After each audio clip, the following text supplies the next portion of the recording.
ఆనాడు ఒక విలేకరి ఒక వార్తను సేకరించి ఆ సమాచారాన్ని ఎప్పుడైతే ఈ జిల్లా ఎడిషన్స్ వచ్చాయో అప్పుడే రాజకీయ నాయకులు వాళ్ళ యొక్క పత్రికలను స్థాపించడం, ఈ పరిణామాలన్నీ చోటు చేసుకుని ఈ పత్రికా రంగం కూడా కలుషితం అయిపోయింది. కొన్ని ప్రలోభాలకు లోను కావాల్సిన పరిస్థితుల్ని కల్పించింది ఈ పత్రికలే. దీనికి తోడు ఈ ఎలక్ట్రానిక్ మీడియా వచ్చి మరింత కలుషితం చేసేసింది ఈ మీడియా రంగాన్ని. నేను అన్ని పత్రికల గురించి చెప్తున్నాను. సో ఈ ప్రభావాలు ఎక్కడికి వెళ్తున్నాయో మనం అసలు చెప్పలేము అన్నమాట. తర్వాత ఇప్పుడుగా కంట్రిబ్యూటర్స్ గా, ట్రైనర్స్ గా వాళ్ళు ఏర్పాటు చేయడం, వాళ్ళకి సరిగ్గా పేమెంట్ ఇవ్వకపోవడం, వాళ్ళేమో మిగతా ఈ రాజకీయ నాయకులు వాళ్ళని ఇన్ఫ్లుయెన్స్ చేయడం, కొంతమంది ముందుకు రావడం. ఎందుకంటే వాళ్ళకి ఇంకా వేరే ఆపర్చునిటీ లేదు, గత్యంతరం లేక.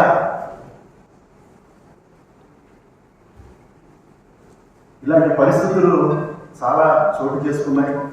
సో ఇవన్నీ కూడా మన దగ్గర ఇవన్నీ కూడా ఎలక్ట్రానిక్ మీడియా వాళ్ళు తీసేసుకుంటున్నారు. ఇంకా బ్యాలెన్స్ 35 to 40%. ఒకప్పుడు న్యూస్ పేపర్ని మనకి ఎకనామిక్స్ సబ్జెక్ట్లో కన్జ్యూమర్ సర్ప్లస్ అనేవారు. ఆ పేపర్ని చదివే అవకాశం ఉండేది. ఇప్పుడు 5 రూపాయలు 6 రూపాయలు అయిపోయింది అనుకోండి.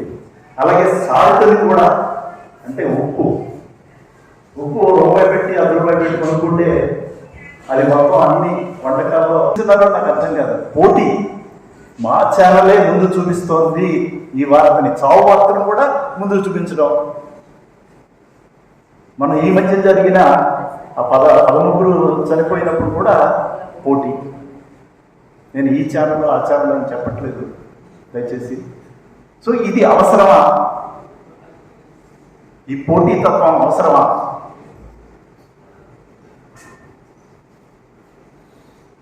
ఇవన్నీ ధోరణి మనం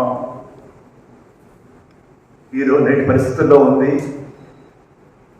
అసలు పత్రికను మించి కానీ వాళ్ళు ఇచ్చే ఆ ఫ్లో చూస్తే నిజంగా చాలా అద్భుతంగా ఉంటుందన్నమాట. ఈనాడు కానీ, ఆంధ్రజ్యోతి కానీ, లేకపోతే మన సాక్షి కానీ, మొత్తం అన్ని పేపర్లు కూడా సంపాదకీయం. నిజంగా వీళ్ళు బోరన్ రైటర్సా, బోరన్ పోయిట్సా అనిపిస్తుంది అనమాట. చక్కగా వర్ణిస్తారు వాళ్ళు. ఇప్పటికిప్పటికీ వచ్చేస్తున్నాయి. ఒక ఎలక్షన్ టైం వచ్చేస్తుంది అనుకోండి, ఎన్ని పత్రికలు వస్తాయంటే అది అసలు ఆ పత్రికలు ప్రచురిస్తారో లేదో నాకు తెలియదు. సుమారు ఒక 15-20 పత్రికలు వచ్చేస్తాయి. ఆ ఎలక్షన్ మూమెంట్లోనే వస్తాయి. అంటే దాన్ని నేను వ్యతిరేకించట్లేదు. వాళ్ళు వృత్తి కోసం పాపం వేరే ఉద్యోగం లేక నిరుద్యోగులై ఆ పత్రికలు పెడుతున్నారు, వాళ్ళని ఆశ్రయిస్తున్నారు. నాకు జర్నలిజంలో దక్ష పెట్టింది ఆయన. ఈరోజు ఇక్కడ వస్తున్నట్లు కూడా తెలియలేదు నాకు. అయినప్పటికీ ఈరోజు ఇక్కడ రావడం ఆనందదాయకం. ప్రజాప్రతినిధుల అసోసియేషన్ అధ్యక్షుడు చతుర్వేది గారు, మరి పెద్దలు, గురువులు, ఎంతో మంది జర్నలిస్టుల్ని తమ చేతులతో తయారు చేసి ఈరోజు సమాజానికి దిశానిర్దేశం చేసే స్థాయికి పెంచిన డివిఆర్ మూర్తి గారికి, మరి వేదికపై ఉన్న ఇతర పెద్దలకు, దిగువన ఉన్న అనేక మంది జర్నలిస్టులకు, పెద్దలు ఉన్నారు చాలా మంది, అందరూ కూడా వేదిక పైన కిందన ఉన్న మా నారాయణ గారికి, అదేవిధంగా పెద్దలు మరి 10 ఏళ్ల పాటు తన స్వస్థలంతో విధి విలాసం ఆసుపత్రిని నడుపుతూ ముందుకు సాగుతున్న మరి ఇలా ఎంతో మంది సీనియర్ పాత్రికేయులు ఉన్నారు. మరి దాదాపు వైజాగ్ జర్నలిస్ట్ ఫోరం అధ్యక్షుడిగా నేను 10 ఏళ్ల పాటు పదవీకాలం పూర్తి చేసుకున్నాను వేరు కారణాలతో. అంతకుముందు కార్యదర్శిగా 3 ఏళ్ల పాటు పనిచేశాను. 13 ఏళ్ల పాటు విశాఖపట్నంలో ఉన్న అన్ని పత్రికల, అన్ని ఛానళ్ళ, ప్రింట్ అండ్ ఎలక్ట్రానిక్ మీడియా, ఫోటోగ్రాఫర్లు, వీడియోగ్రాఫర్లు సుమారు 1200 మంది జర్నలిస్టులు ఉన్నారు. 760 మంది registered members, press club members. ఇప్పుడు ఏప్రిల్లో మనం 400 మందికి సబ్జెక్ట్ ఇవ్వడానికి సంకల్పించాం కార్యవర్గం. ఈ 1200 మందికి కూడా నిరంతరం కూడా సేవ చేయాలనే సంకల్పమే మా లక్ష్యం. మరి ఈరోజు నేను ఉండొచ్చు, భవిష్యత్ ఎన్నికల్లో నేను తప్పకుండా కొంత అవకాశం కల్పించవచ్చు, లేకపోతే నాకన్నా మంచి ప్రెసిడెంట్ రావచ్చు. విశాఖపట్నం జర్నలిస్ట్ ఫోరం అనేది వంగరాజు గారు తెలుసు, 3.5 దశాబ్దాల చరిత్ర కలిగింది. ఈరోజు ఇండియాలోనే అతి పెద్ద ప్రెస్ క్లబ్. ఇండియాలో ఏ ప్రెస్ క్లబ్కి కూడా సొంత భవనాలు లేవు. ఢిల్లీలో ఉన్న క్లబ్ కూడా సోనియా గాంధీ 10 కోట్లతో కట్టించారు. హైదరాబాద్లో ఉన్న ప్రెస్ క్లబ్ కూడా, బషీరాబాద్ ప్రెస్ క్లబ్ కూడా ఆర్టీ సైకిల్. కానీ విశాఖపట్నంలో మనకి 40 కోట్ల రాజధానిలో అతి మంచి ప్రెస్ క్లబ్ ఉంది, మన సొంతం. సీతమ్మలో 4 అంతస్తుల బిల్డింగ్ ఉంది, అది మన సొంతం. ఇదంతా మీ సొంతం, నా సొంతం కాదు. విశాఖపట్నం పాత్రికేయుల సొంతం. నేను ఏ అసోసియేషన్ కానీ లేకపోతే పలానా సంస్థ కానీ అలా ఎప్పుడు గిరిగీసుకొని పనిచేయలేదు, పనిచేయలేదు కూడా. ఈరోజు మీడియా ఎడ్యుకేటెడ్ అసోసియేషన్ పెట్టారంటేనే నేను వీరభద్రరావు ఆహ్వానించగానే నేను వీరభద్రరావు ఆహ్వానించి మళ్ళీ ఇచ్చేశాను. ఎందుకంటే వీరభద్రరావు గారు సమాచార పత్రికను ఎన్నో దశాబ్దాలుగా నడుపుతూ వస్తున్నారు. ఈరోజు తనకున్న ఆస్తులను అమ్ముకోవడానికి సిద్ధపడ్డారు. ఎందుకు? పత్రికా రంగంలోనే తన మట్టి ఒక ఇమేజ్ క్రియేట్ చేసుకోవడానికి పత్రిక నడిపి ఎంతో మందికి జీవనోపాధి కల్పించారు. పురాతనమైన పత్రిక విశాఖ సమాచారం అంటే ఎంతో మందికి ఈరోజు జీవనోపాధికి కారణమైంది. అటువంటి పత్రిక ఆయన ఎందుకు అమ్ముకుంటారంటే పత్రికా రంగంలో మనుగడ లేక. ఆ నాన్నగారు 100 సంవత్సరాలు పెట్టారు, 98 సంవత్సరాలు పెట్టిన తర్వాత మేము అందరం అనుకున్నాం బాగా శిష్యులు పెట్టి చేద్దాం అనుకున్నాం. ప్రతి పుట్టినరోజుకి కూడా వెళ్ళి ఆ నాన్నగారి ఆశీర్వాదం తీసుకోవడం మా ఆనవాయితీ.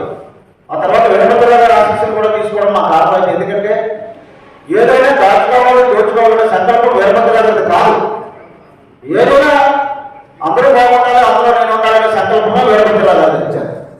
ఆ తర్వాత 2005లో నాకు స్టాఫ్ రిపోర్టర్గా అవకాశం వచ్చినప్పుడు నేను రాజగోపాల్ గారిని అడిగాను, గురువుగారు నా సొంతం నేను వదిలేసి రావాలంటే వైజాగ్లో రాజకీయాలు తట్టుకోలేను, రావాలా వద్దా మీ అభిప్రాయం చెప్పండి అంటే, సింహాచలంలో ఉండి ఏం చేస్తావయ్యా, అక్కడ గుడి ఉంటా కదా, నువ్వు వైజాగ్ వస్తే బాగుంటుందేమో అన్నారు. ఆయన మాటని నేను వైజాగ్ వచ్చాను. వైజాగ్ వచ్చిన తర్వాత వైజాగ్ రాకముందు నాకు విశాఖపట్నంలో రాజకీయాలు కానీ ప్రెస్ క్లబ్ యూనియన్లు కానీ నాకు ఏమీ తెలియదు అసలు. అటువంటిది వచ్చిన తర్వాత నేను మీ అందరి ప్రోత్సాహంతో వైజాగ్ లోకి సెక్రటరీగా అయ్యాను. తర్వాత 3 సార్లు అధ్యక్షుడిగా మీ అందరి ఓట్లతో గెలిచాను. నేనేమి నామినేషన్గా ఎన్నికైన వ్యక్తిని కాదు. మీరు అందరూ అత్యధిక మెజార్టీ ఇచ్చారు. నాకు 450 ఓట్లు పోలైతే అందులో 200 మెజార్టీ వచ్చింది 2 సార్లు నాకు. అయినప్పటికీ కూడా ఈసారి వేరే వాళ్ళకి మంచి వారికి అవకాశం ఇవ్వాలని సంకల్పించి ఎప్పుడూ నాయకత్వంలో మనగా ఉండకూడదు. ఏ అసోసియేషన్ సరే ఇన్ని అసోసియేషన్లు ఎందుకు వస్తాయి? మన జర్నలిస్టుల సమస్యలు పరిష్కారం కాకే వస్తున్నాయి. కాబట్టి ఏ అసోసియేషన్ అయినా, ఏ యూనియన్లు అయినా, ఎవరైనా అంతిమంగా జర్నలిస్టులకు మేలు చేయాలంటే సంకల్పం. అది ఎక్కడెక్కడ జర్నలిస్టా, లేకపోతే అఖిల భారత జర్నలిస్టా, లేకపోతే ఫెడరేషనా, ఏపీడబ్ల్యూజే అనేది ముఖ్యం కాదు.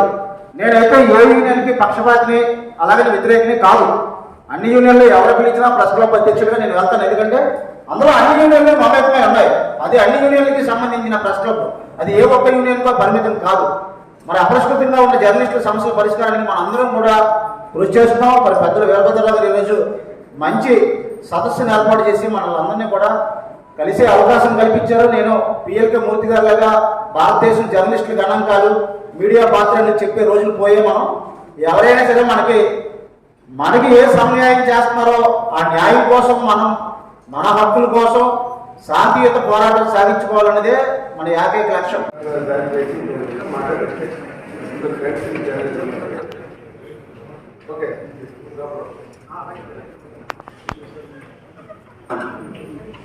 నేను విశాఖపట్నం చిన్న మధ్య 45 ఏళ్ళ జర్నలిజం కెరీర్లో 25 ఏళ్ళు హైదరాబాద్, 20 ఏళ్ళు విశాఖపట్నం, విజయనగరం పనిచేసిన వాళ్ళు, ఒక 12 సంవత్సరాలు ఎలక్ట్రానిక్ మీడియాలో కూడా పనిచేసాను.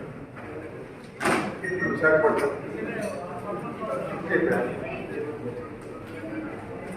నా గురించి చాలా అడిగారు. మనకి నేషనల్ ప్రెస్ డే సందర్భంగా రైట్స్ ఇన్ జర్నలిజం అనే టాపిక్ తెలుసుకున్నాను.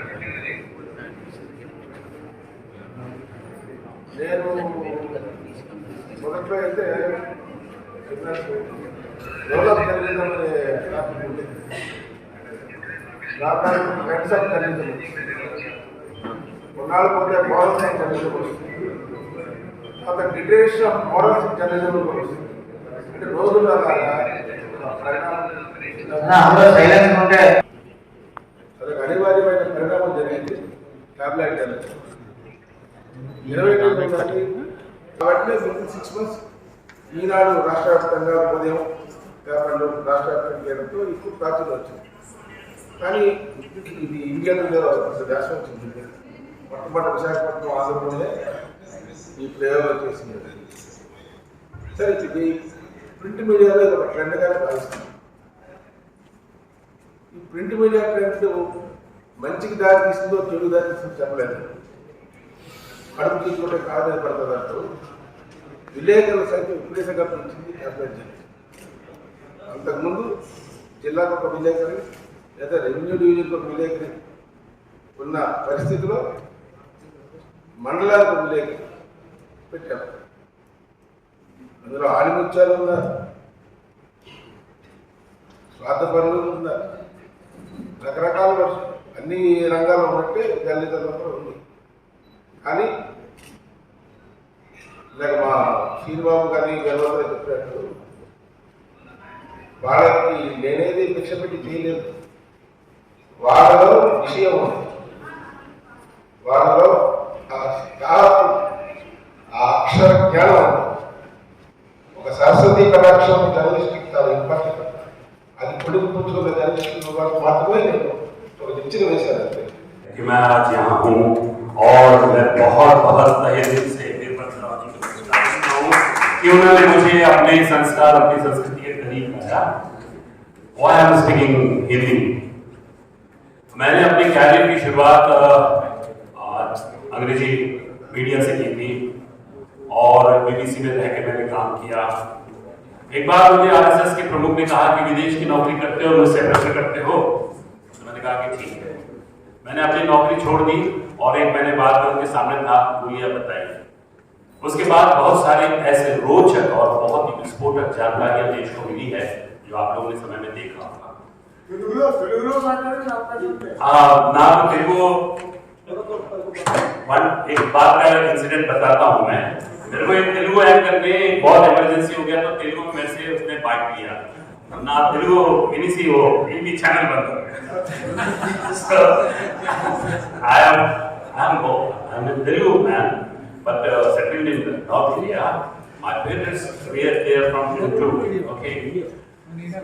So आज प्रेस डे में आप लोग से मिलके सभी मेरे कम्युनिटी के लोगों से मिलके मेरा दिल एकदम चौड़ा हो गया।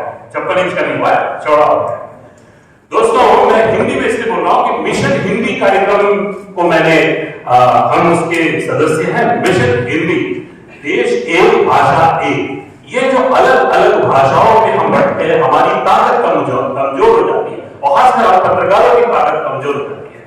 मैं ये कहूंगा कि उन्हें कब गैरों से फुर्सत कब हम अपने गांव से खाली, उन्हें कब गैरों से फुर्सत कब हम अपने गांव से खाली, हो चुका हमारा तुम्हारा मिलना, न तुम खाली न हम। आज हर कोई व्यस्त है, बिजी है, लेकिन अपने लिए समय नहीं निकालता।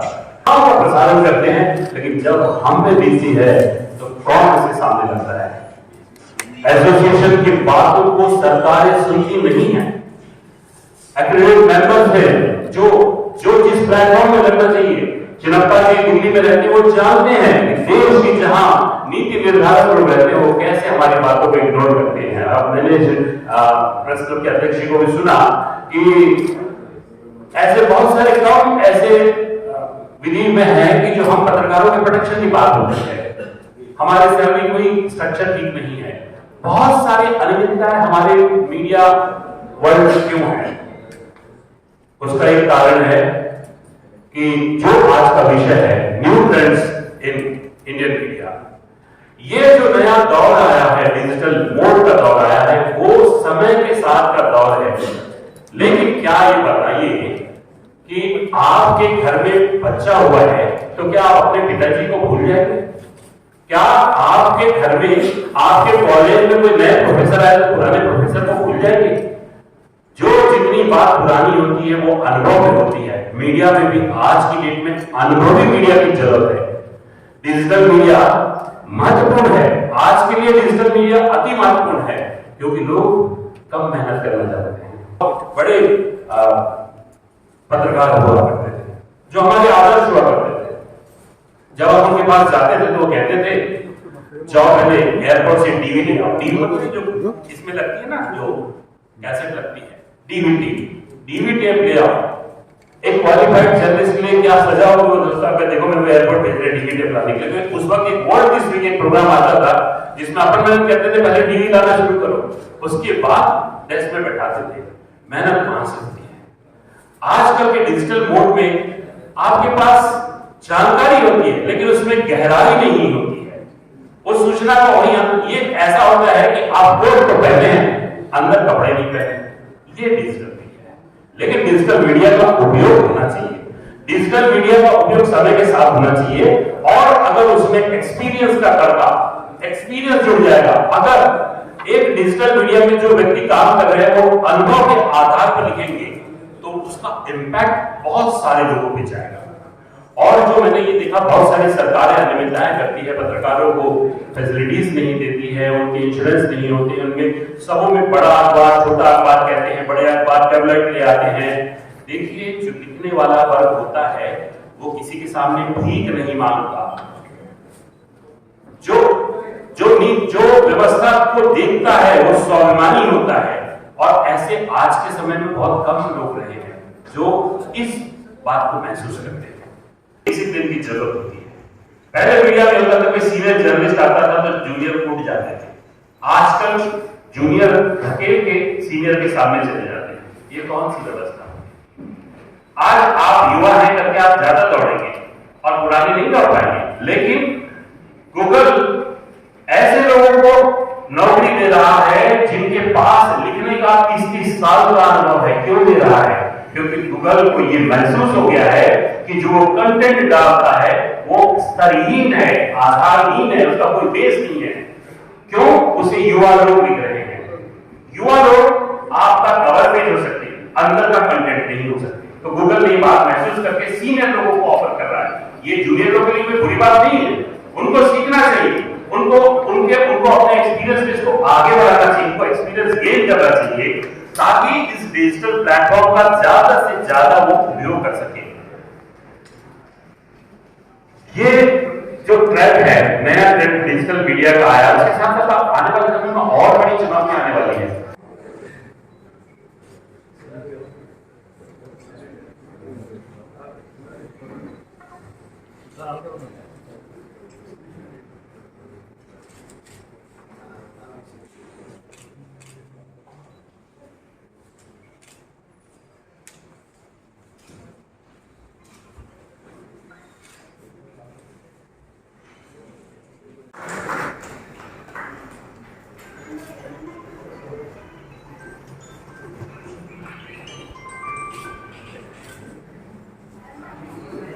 తెలుసు గాజువాకలో ఒక సాంప్రదాయం. ఆవుల యజమానులు వాటిని పొద్దున్నే పాలు పెట్టుకున్న తర్వాత రోడ్ల మీద వదిలేస్తారు. వదిలేసిన తర్వాత మళ్ళీ సాయంత్రానికి అవి తిరిగి వచ్చేస్తాయి. మధ్యలో ఎక్కడెక్కడో దొరికిందల్లా తినేసి మళ్ళీ సాయంత్రం వచ్చి ఆ యజమానికి మళ్ళీ పాలిస్తూ ఉంటాయి. ఇవాళ జర్నలిస్టుల పరిస్థితి కూడా అలాగే తయారైంది. ఎందుకంటే ఈ జర్నలిస్ట్కి తిండి పెట్టాల్సిన అవసరం యాజమాన్యాలకు లేదు. ఈ జర్నలిస్టుని వినియోగించుకునే వాళ్ళు కూడా వాటి బాధ్యతని ఎవరు కూడా స్పెసిఫిక్గా తీసుకోవడం లేదు. తీసుకోకపోవడం ఒకటే కాకుండా వీళ్ళు ఏం చేస్తున్నారు, అసలు వీళ్ళకి మనం ఏం నేర్పుతున్నాము, వీళ్ళ నుంచి మనం ఏం కోరుతున్నాము అనే ఉద్దేశాలు కూడా లేవు.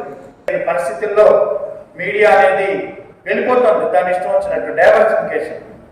ఈ న్యూ ట్రెండ్స్ లో ఇది కూడా ఒక చాలా కీలకమైన విషయం. ఈ న్యూ ట్రెండ్ ఎలా ఉంది అంటే అర్థం కాని విధంగా ఉంది. మేము నేర్చుకునేటప్పుడు ప్రతి చిన్న విషయానికి కూడా చాలా కంట్రోల్ ఉండేది.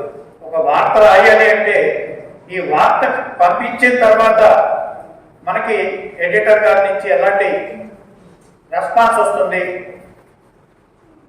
అనే ఒక భయం ఉండేది. అది ఈవేళ ఎవరికీ లేదు. మన మిత్రులు BJF Vizag journalist forum president Shri Srinibabu గారిని వేదిక మీద ఆహ్వానిస్తారు. ఏం చేయాలో తెలియని పరిస్థితుల్లో జర్నలిస్టులు అయోమయానికి గురై వారు చెప్పినట్టు కవరా అనే డైలమాకి వెళ్ళిపోవచ్చు. Very good morning to ladies and gentlemen, and also very good morning to all who have assembled here, all the dignitaries on the dais of the dais. Thank you for giving me the opportunity to speak at this August gathering. So, I once again thank you to our editor, Visakha Samacharam, Sorapudi Tirupati garu. Thank you, sir. Thank you. As we all know, media is the fourth pillar of democracy, which is the instrumental in protecting the rights of citizens guaranteed by our constitution. It is supposed to be the voice that brings about social change. Indian media consists of several different types of mass communication media: TV, radio, cinema, newspaper, magazines and internet, etc. Media in India has grown into an academic giant with a business turnover which exceeds 1% of the country.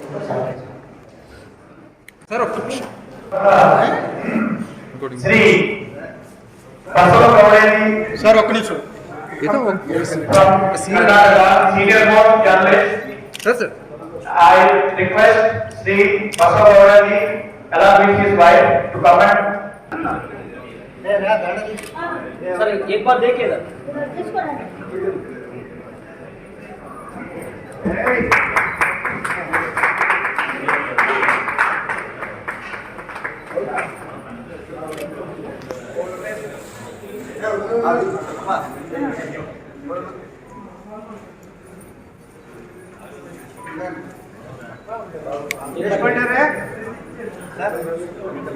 Master అయిపోయింది.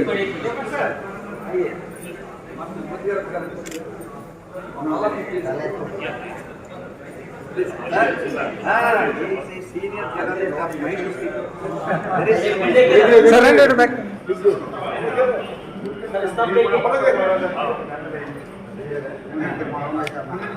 Madam madam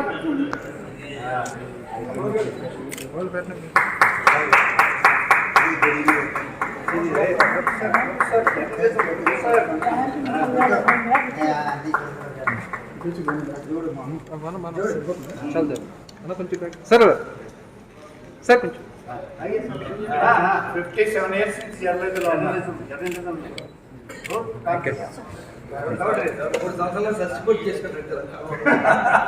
member of Mysore University Senate. He was selected. Okay.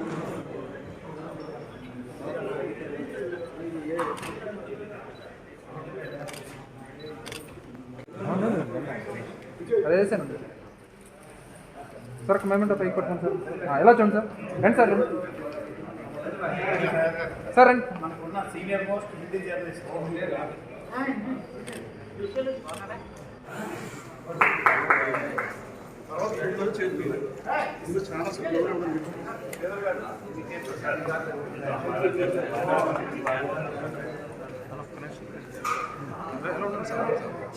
Sir రండి sir రండి.